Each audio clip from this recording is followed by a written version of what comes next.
Қарыз бергенім үшін қор болдым. Алтын Орда базарындағы саудагерлерге тауар тасымалдаумен айналысатын азамат алып сатарлардан ала шағын алмаққа барып, қарақшылардың қақпанына түсіп қалғанын айтып, қамығып отыр.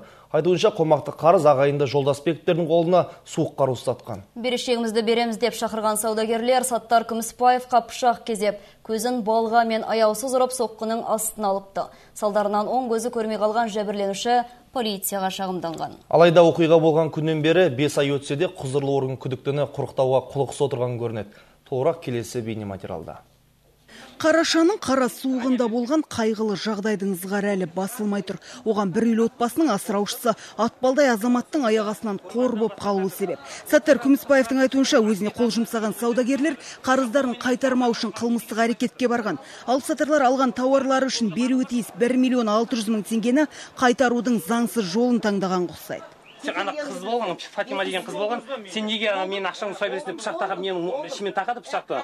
Иә, мен қорқып кеттім, мен сол пышақ тағған кезде мына жерде мен сіздің орныңызда болдым. Сосын мойнында сумкам болған. Сол сумканы пышақпен кесіп жіберіп, сумкамды алып қойды. Фатима саудагердің базардағыларға белгілі лақабаты Феруз екен. Саттардың айтуынша, қарызды қайтарғысы келмеген келіншек інілеріне өзін ұруды бұйырған. Ол аздай көтеріп келген, ішінде қомақты қаражаты бар сөмкенте ағайынды Жолдасбековтар қолды қылған көрінеді. Көрші сауда нүктелеріндегі әріптестері де бұл жағдайға қатысты құзырлы органға бірнеше мәрте куәлік еткен. Когда подошла, здесь этот с молотком стоит, другой с ножом стоит. Это черти что было. Мы просто все в шоке были. Bir көзінен айырылды. Өздеріңіз ойлап көріңіздерші, бір көзін көрмесе қалай боласың? Екі көзін көріп тұр, бір көзін көрмей қалса қалай боласың? Қандай мүгедек болып қалды, инвалид. Соны ешкім қарамай жатыр. Саттарды да оның туыстарын көтерме сауда базарының сатушыларын да алаңдатып отырған жайт әлі күнге күдікті деп танылуы тиіс. Бауырларымен жазықсыз жанды ұрып қана қоймай, тонауға бұйрық берген қыздың еркін жұмыс істеп жүруі. Оның үстіне қылмыстық іс қозғаған аудандық ішкі істер бөлімі де жәбірленушінің кінәлінің түсін түстеп бергеніне қарамастан белгісіз деп тануы түсініксіз дейді Саттардың өзі.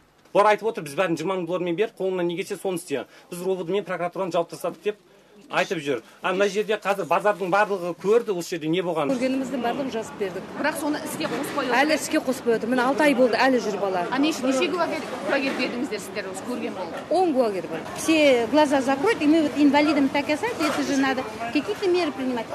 Дегенмен аудандық ішкі істер бөлімі Ұлықбек Жолдасбековті күдікті деп танып, оның үстіне қылмыстық кодекстің 103 бабымен іс қозғаған. Экспертиза.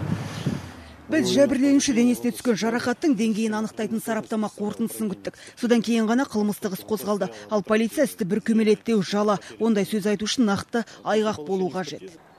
Құзырлы орган қызметкерлері бұл істің тергеу біткенше 179 бапқа өзгеру мүмкіндігінде жасырмайды.